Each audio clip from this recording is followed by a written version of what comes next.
அனைத்து ஊடகங்களுக்கும் பத்திரிகை நிபுணர்களுக்கும் வணக்கம். இன்றைய தினம் தமிழ்நாடு முதலமைச்சர் திராவிட முன்னேற்ற கழகத்துடைய தலைவர் திரு ஸ்டாலின் அவர்கள் ஒரு விசித்திரமான அறிவிப்பை வெளியிட்டிருக்கிறார். ஏற்கனவே குடும்ப தலைவிகள் உரிமை தொகை பெற்று வந்து கொண்டிருக்கின்றவர்களுக்கு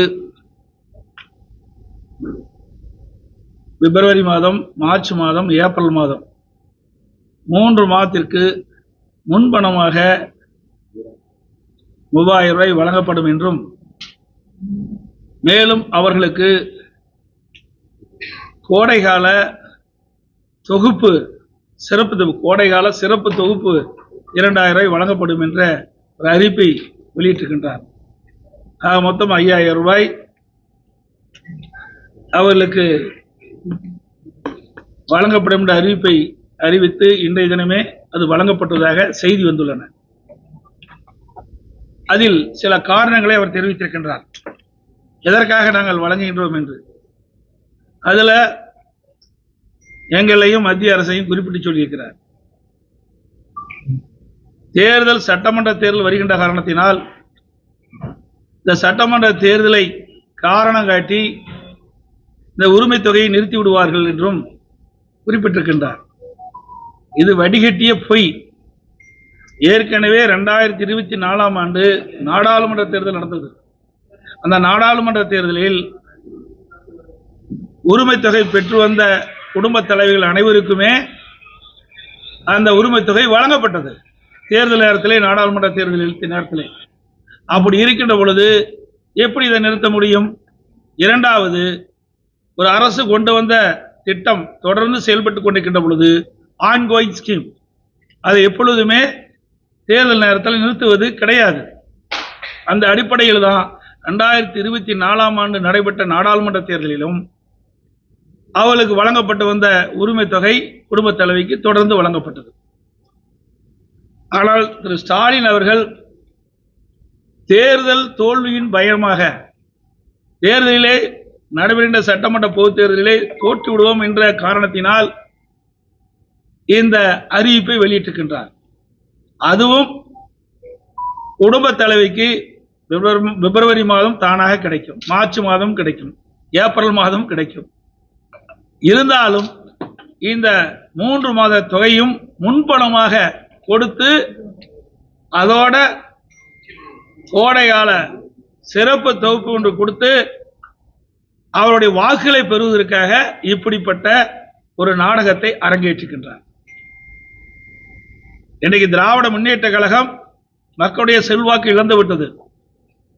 நடைபெறுகின்ற சட்டமன்ற தேர்தலிலே தோற்றுவிடுவோம் என்ற அச்சத்தின் காரணமாகத்தான் இன்றைய தினம் இந்த அறிவிப்பை இன்றைய முதலமைச்சர் அவர்கள் வெளியிட்டிருக்கின்றார். இன்னொன்று, கோடைகால சிறப்பு தொகுப்பு என்று அறிவித்திருக்கின்றார். இதற்கு முந்தைய 2022ஆம் ஆண்டு கோடைகாலம் வந்தது, 23ஆம் ஆண்டும் கோடைகாலம் வந்தது, 24ஆம் ஆண்டும் கோடைகாலம் வந்தது, 25ஆம் ஆண்டும் கோடைகாலம் வந்தது.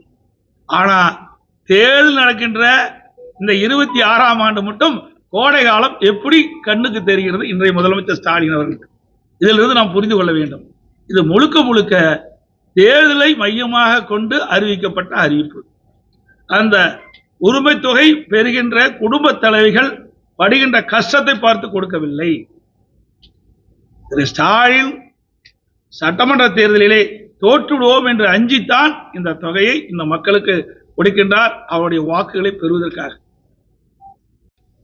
ஏற்கனவே நாங்கள் இந்த உரிமை தொகை சில காரணங்களை சொல்லியிருக்கின்றார். இந்த 3 மாதம் உரிமை தொகை கிடைக்கவில்லை என்றால் அந்த குடும்பத்தை சார்ந்தவர்கள் பல்வேறு கஷ்டத்திற்கு ஆளாக்கப்பட்டுள்ளார் என்று சொல்லியிருக்கிறார்.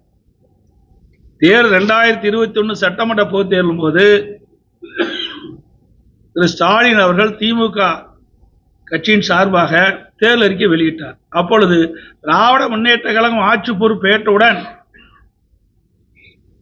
குடும்ப தலைவர்களுக்கு மாதந்தோறும் 1000 ரூபாய் உரிமை தொகை வழங்கப்படும் என்ற அறிவிப்பை வெளியிட்டார். ஆனால் 27 மாத காலம் அந்த குடும்ப தலைவிக்கு உரிமை தொகை வழங்கப்படவில்லை. இதை நான் பிரதான எதிர்க்கட்சி தலைவர் என்ற முறையிலும் எங்களுடைய சட்டமன்ற உறுப்பினர்களும் தொடர்ந்து சட்டமன்றத்திலே அழுத்தம் கொடுத்தோம். தேர்தல் நேரத்திலே கவர்ச்சிகரமான அறிவிப்பை வெளியிட்டு விட்டு அந்த அறிவிப்பை நிறைவேற்றப்படவில்லை. அந்த அறிவிப்பின் காரணமாகத்தான் அதை நம்பி குடும்பத் தலைவர்கள் வாக்களித்திருக்கிறார்கள். அந்த குடும்பத் தலைவருடைய உறுப்பினர்கள் வாக்களித்த காரணத்தினால் நீங்கள் ஆட்சிக்கு வந்திருக்கின்றீர்கள். ஆட்சிக்கு வந்த பிறகு 27 மாதம் தொடர்ந்து நாங்கள் வலியுறுத்தி கொண்டே இருந்தோம். இந்த உரிமை தொகை வழங்கப்பட வேண்டும், கொடுக்கப்பட்ட வாக்குறுதியை நிறைவேற்ற வேண்டும், அந்த ஏழை குடும்பத்தை சேர்ந்த குடும்பத் தலைவை ஏமாற்றக்கூடாது அப்படி என்று தொடர்ந்து சட்டமன்றத்தில் வலியுறுத்தி வந்தோம். அதிமுக பொதுக்கூட்டத்திலும் வலியுறுத்தி வந்தோம். தொலைக்காட்சியில் பேட்டி கொடுக்கின்ற பொழுதும் வலியுறுத்தி வந்தோம். நான் அறிக்கை விடுகின்ற பொழுதும் இதை வலியுறுத்தி சொன்னோம். பிறகு 27 மாதம் காலத்து 28ஆம் மாதம் தான் இந்த உரிமை தொகை கொடுத்தாங்க. அப்பொழுதெல்லாம் இந்த பெண்கள் பாதிக்கப்பட மாட்டாங்களா? இப்ப கொடுக்கின்ற காரணம், ஸ்டாலின் சொன்ன காரணம், பிப்ரவரி மாதம், மார்ச் மாதம், ஏப்ரல் மாதத்திலே நாங்கள் எதற்காக கொடுக்கணும் என்று சொன்னாரே, அந்த காரணம் 27 மாதம் இந்த உரிமை தொகை பெறுகின்ற குடும்ப தலைவிகள் பாதிக்கப்பட்டிருக்க மாட்டாங்களா? ஆக வேண்டுமென்றே திட்டமிட்டு தேர்தலை மையமாக கொண்டு அந்த பெண்களுடைய குடும்பத்துடைய வாக்குகளை பெற என்பதற்காக இந்த அறிவிப்பை வெளியிட்டிருக்கின்றார். அதோடு மட்டுமல்ல, இன்றைய தினம் அனைத்து குடும்ப அட்டைக்கும் அனைத்து குடும்ப தலைவிக்கும் மாதந்தோறும் 1000 ரூபாய் கொடுப்பா சொன்னாங்க உரிமை தொகை. ஆனா 1,31,00,000 பேருக்கு தராங்க. மற்றவர்களை ஏமாற்றி வாக்குகளை பெற்று ஆட்சி வந்த பிறகு அதையும் நிறைவேற்றல. அண்மையில் 2 மாதத்துக்கு முன்பு விதிகளை தளர்த்தி மேலும் 20 லட்சம் பேர்களுக்கு மாதந்தோறும் குடும்ப தலைவிக்கு 1000 ரூபாய் கொடுப்பதை அறிவிச்சு இப்ப 2 மாசமா கொடுத்துட்டு இருக்கிறாங்க. ஏற்கனவே 28 மாசம் கிடைக்கல. ஒரு ஆண்டுனா அந்த 5 ஆண்டுனா 32 மாசம் தான் கிடைக்கும். இப்போ கிட்டத்தட்ட இந்த 2 மாதம் சொன்னா இன்னும் ஒரு 3 மாதம் இருக்குது. 5 மாதம் பார்க்கும்போது 5 மாதம் தான் கிடைக்குது. 55 மாசம் அவர்களுக்கு கிடைக்கல. இப்பொழுது அறிவிக்கப்பட்ட 20 லட்சம் பேருக்கும் 55 மாதம் அவருடைய உரிமை தொகை கொடுக்கப்படல. அப்பெல்லாம் அந்த மக்கள் பாதிக்கலையா? ஸ்டாலின் அவர்களே பொய் சொன்னாலும் பொருந்துற மாதிரி சொல்லுங்க, மக்கள் நம்புற மாதிரி சொல்லுங்க. இதுதான். அதோட லேப்டாப் நாங்கள் தொடர்ந்து வலியுறுத்தி வந்தோம். இது மாணவனுடைய திறமையை மேலும் வலுப்படுத்துவதற்கும் விஞ்ஞான கல்வி கிடைக்க வேண்டும் என்பதற்கு தான் மாண்பு அம்மா சிந்தனையில் ஒதுக்கப்பட்ட அற்புதமான திட்டம் இந்த மடிக்கணினி வழங்குகின்ற திட்டம். அதிமுக ஆட்சியில் சுமார் 52,35,000 பேருக்கு நாங்கள் கொடுத்தோம். இந்த ஆட்சி வந்த பிறகு அந்த திட்டத்தை அப்படியே முடக்கிட்டாங்க. இப்பொழுது இளைஞருடைய வாக்குகள் தேவை. ஸ்டாலினுக்கு தோல்வி பயம் வந்துட்டது. அதனால அவசரமாக கல்லூரி மாணவர்களுக்கு இப்போ இந்த லேப்டாப் கொடுக்குறாங்க. அதுவும் எப்ப கொடுக்குறாங்க? கொடுப்பதை நாங்கள் வரவேற்காதல எந்த மாற்று கருத்து கிடையாது. ஏன்னா அதிமுக ஆட்சியில் கொண்டு வரப்பட்ட திட்டம். ஆனா இந்த திட்டத்தை 2025 கல்லூரி திறக்கின்ற பொழுதே கொடுத்திருந்தா பயனுள்ளதா இருக்கும். அவர் கடன் உடனே வாங்கி மடிக்கணினி வாங்கின பிறகு இப்ப அதை கொடுக்கிறார். அதனால அதுவும் மக்களுக்கு ஒரு உபயோகம் இல்லாம போச்சு. இன்றைக்கு 3 ஆண்டு பட்டப்படிப்பு படித்து முடிக்கின்றவர்களுக்கு இப்ப கொடுக்குறாங்க. அதுவும் பிரயோஜனம் இல்லை. கொடுக்கின்ற அந்த பொருளையாவது உரிய நேரத்தில் கொடுத்தா தான் அந்த மாணவர்களுக்கு பயனுள்ளதா இருக்கும். அதுவும் கிடையாது. அதுவும் வாக்குகளை நடைபெற்ற சட்டமன்ற பொதுத் தேர்தல் அவருடைய வாக்குகள் பெற வேண்டும் என்ற அந்த அடிப்படையில், அந்த மையத்தின் அடிப்படையில் தான் இந்த திட்டத்தையும் அந்த லேப்டாப் திட்டத்தையும் அறிவிச்சிருக்கிறார். அமித்ஷா வந்து இன்றைக்கு வராரு திருச்சிக்கு, அவர் சந்தித்து வாய்ப்பு இதுவரை இல்லை. நாளை சேலம் வர்றாரு. என்ன அவருடைய கட்சி நிகழ்ச்சிக்காக பங்கு பெறுவதற்காக வர்றாங்க. வாய்ப்பு இருந்தா நாங்க சந்திப்போம் நாளைக்கு.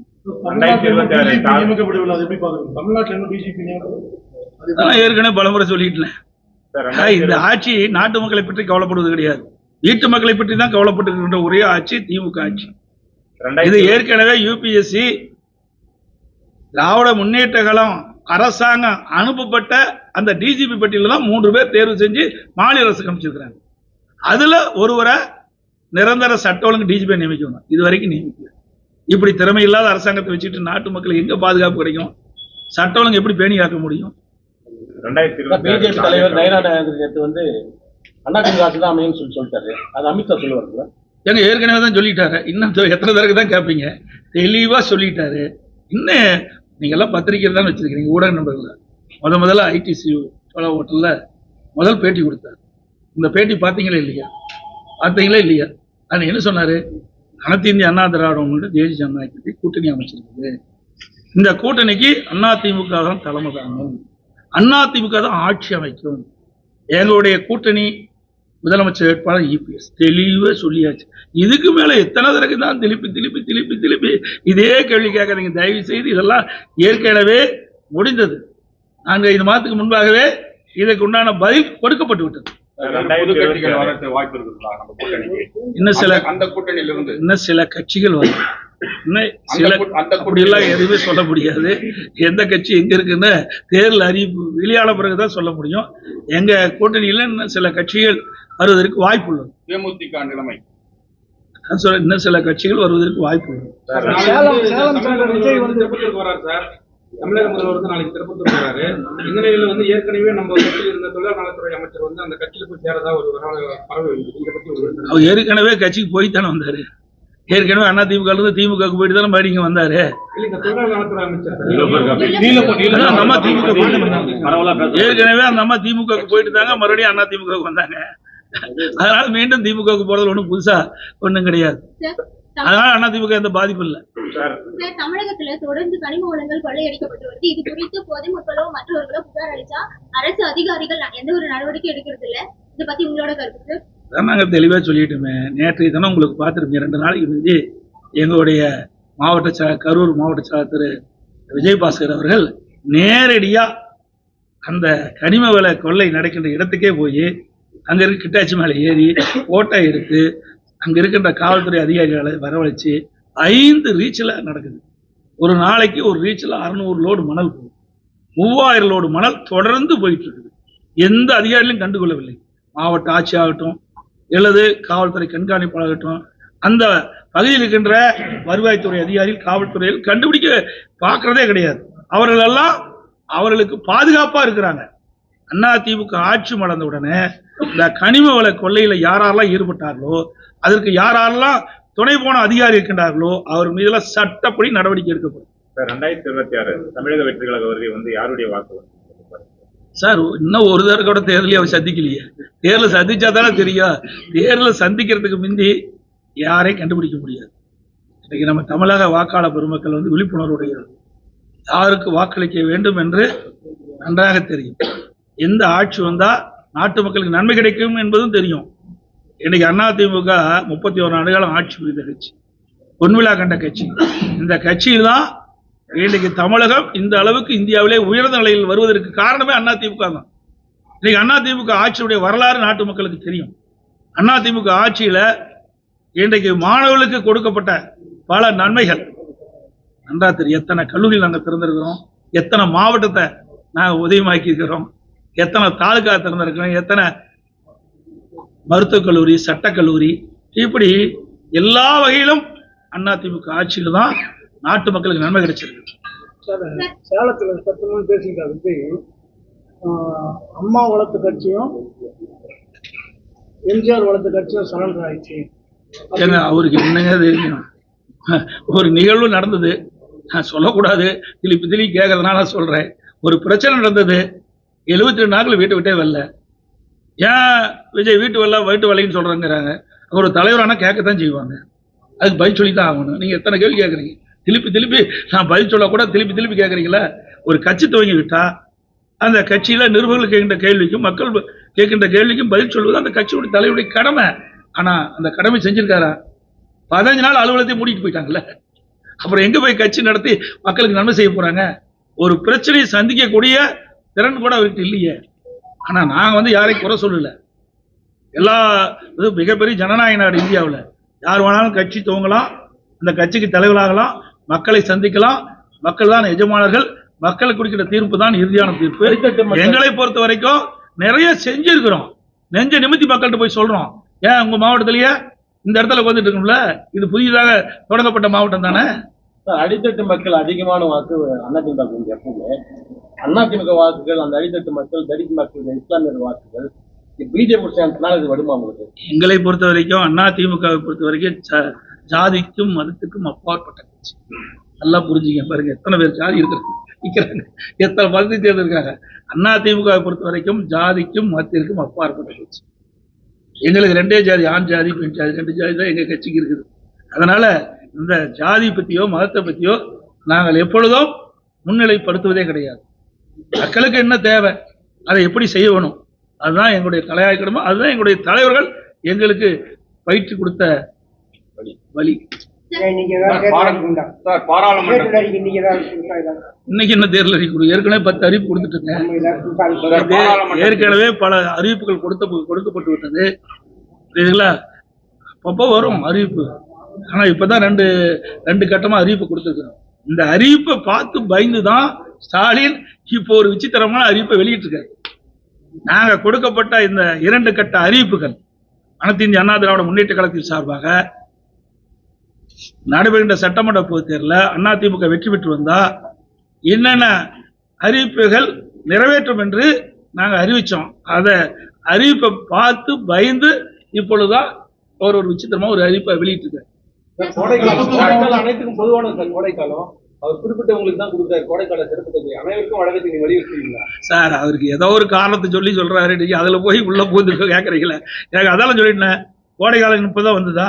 22ஆம் ஆண்டு வந்தது, 23ஆம் ஆண்டு வந்தது, 24ஆம் ஆண்டு வந்தது, 25ஆம் ஆண்டு வந்தது. இந்த ஆட்சி வந்த பிறகு 4 கோடைக்காலம் வந்துடுது. இப்ப 5வது கோடைக்காலம். இந்த கோடைக்காலம் தேர்தலை நோக்கி இருக்கின்ற கோடைக்காலம்.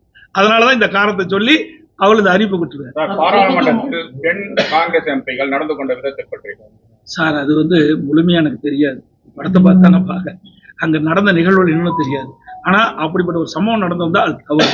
ஒரு நாட்டினுடைய பிரைம் மினிஸ்டர், இந்த நாட்டை காக்கக்கூடியவர், அவர் சொல்லுகின்ற பதில் அனைத்து கிட்டத்தட்ட 140 கோடி மக்கள் எதிர்பார்த்துட்டு இருக்கிறாங்க. அதை போய் முடக்குவது எந்த விதத்துல சரியா இருக்கு? அவருடைய சுயநலத்திற்காக அவர் சொல்லுகின்ற கருத்து இன்றைக்கு அவையிலே பதிவு செய்யாத காரணத்தினால ஊடகத்திலையும் பத்திரிகையிலும் வெளியில் வரல.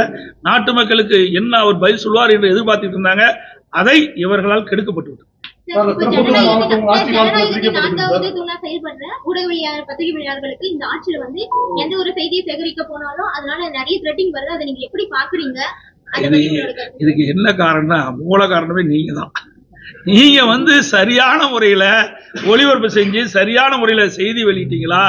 இப்படிப்பட்டவர்கள்லாம் அடங்கி இருப்பாங்க. இவர்கள் ஊடகம் பத்திரிகையும் இவர்களை ரிஜெக்ட் பண்றாங்க. இவர்கள் ஏதோ ஒரு சர்வாதிகாரி ஆட்சி நடத்துற மாதிரி நினைச்சிட்டு இருக்காங்க. அதனாலதான் இப்படிப்பட்ட நிகழ்வு நடக்குது. உண்மை செய்தி வெளியிடுங்க. நாங்க ஆளுங்கட்சியா இருக்கும்போது எங்களை பத்தி தான் விமர்சனம் பண்ணீங்க. எதிர்கட்சியா இருக்கும் போதும் ஊடக நண்பர்களும் பத்திரிகைகளும் எங்களை பற்றி தான் விமர்சனம் செய்யறீங்க.